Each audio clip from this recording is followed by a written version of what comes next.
Bro, ilang beses mo na bang tinanong ang sarili mo? Bakit niya to ginawa sakin?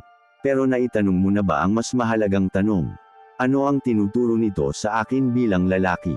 Kadalasan, kapag may babae na nanloko, nanakit, o biglang nang iwan, automatic ang response ng lalaki. Bakit? Bakit niya ginawa to? Anong mali ko? Anong kulang ko? At bro, yan ang trap. Yan ang loop na kumakain sa maraming lalaki. Isang loop na hindi mo makokontrol, hindi mo masasagot, at hindi mo mababago. Pero ngayon, sa video na to, bubuksan ko sa iyo ang real masculine approach. Itigil mo ang pagtatanong kung bakit niya ginawa, at simulan mong itanong. Ano ang dapat kong matutunan dito? Part 1, why will destroy you, because you're chasing a ghost. Bro, tandaan mo to. Ang why, ay tanong na walang sagot. Kahit sabihin niya ang dahilan, hindi mo pa rin mauunawaan. Kasi ang betrayal, hindi logical. Hindi reasonable. Hindi mo kayang ipa-explain sa taong gumawa nito, kasi hindi rin nila alam bakit nila ginawa. Kaya kung paulit-ulit mo siyang tinatanong sa isip mo, para kang humahabol sa multo. You'll drain your energy. You'll lose your self-worth. You'll lose your direction. Stoic rule #1. Detach from what you cannot control. And you can never control her reasons. Part 2. The real question is, what is this teaching me? Every betrayal, every heartbreak, every abandonment, may dala yang lesson. Hindi siya parusa. Hindi siya kapalaran. Hindi siya sumpa. It's a teacher. And a real man, especially a stoic man, doesn't ask why the world hurt him. He asks what the pain is trying to teach him. What lesson? Anong dapat kong baguhin? Anong dapat kong iwasan? Anong dapat kong palakasin sa sarili ko? Kasi bro, listen. Pain is a guide, not a prison. Part 3, the lesson about trust. Never ignore red flags again. One of the biggest lessons betrayal teaches is this. Pag may nararamdaman ka ng mali, huwag mo nang i-rationalize. Huwag mo nang ipagsawalang bahala. Huwag mo nang gawing love ang dahilan ng pagkabulag mo. Red flags you ignored, will become wounds you'll remember. Ang lalaki, kapag minahal niya, all in. Pero dapat all in ka sa tamang tao. Next time, you will see the truth, liar. You will walk away quicker. You will protect yourself better. That's growth, bro. Part 4, the lesson about self-worth.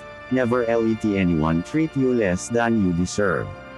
Another lesson betrayal teaches you is this, kung papayagan mong maliitin ka, mamaliitin ka nila. You teach people how to treat you, by what you allow. Kaya ngayon, this pain is showing you something, your standards were too low, your boundaries were too weak, your self-love was not enough. And that's okay, bro. Kasi now, mas malakas ka, mas matalino ka, mas alam mo ang halaga mo. Part 5, the lesson about detachment, love without losing yourself. Another truth, you love too much. And you loved her more than yourself. Kaya nung nawala siya, parang gumuho ang mundo. But this experience is teaching you the art of stoic love. Love, but stay grounded. Love, but stay whole. Love, but stay independent. You were not meant to lose yourself for anyone. Not even for her. That's the lesson. Part 6, the lesson about purpose. Focus on what builds you. Bro, ito ang pinakamalaking transformation. When a woman breaks you, you are given the opportunity to rebuild. This pain, it pushes you to, get stronger, get disciplined, get focused, get better. Instead of asking why she did it, ask yourself, what can I do now that will make my future self proud? This is your chance to redirect your energy to something greater, your goals, your health, your masculinity, your purpose. Pain doesn't end you. Pain upgrades you. Part 7, accept the lesson, and rise above the pain. Bro, listen, you can stay stuck asking, Bakit niya ako sinaktan? Or you can rise up and say, salamat sa lesson. Hindi ko na to uulitin. That's the difference between a broken man, and a mature man. A broken man asks why. A mature man asks what? What can I learn? What can I improve? What can I avoid next time? What kind of man will I become after this? That is where your power is. Bro, stop asking why she did it. That path leads nowhere. Start asking what this experience is trying to teach you. That path leads to transformation. You deserve peace. You deserve growth. You deserve a future stronger than your past. And remember, bro, she broke you, yes. But she also built the man who will never be broken the same way again.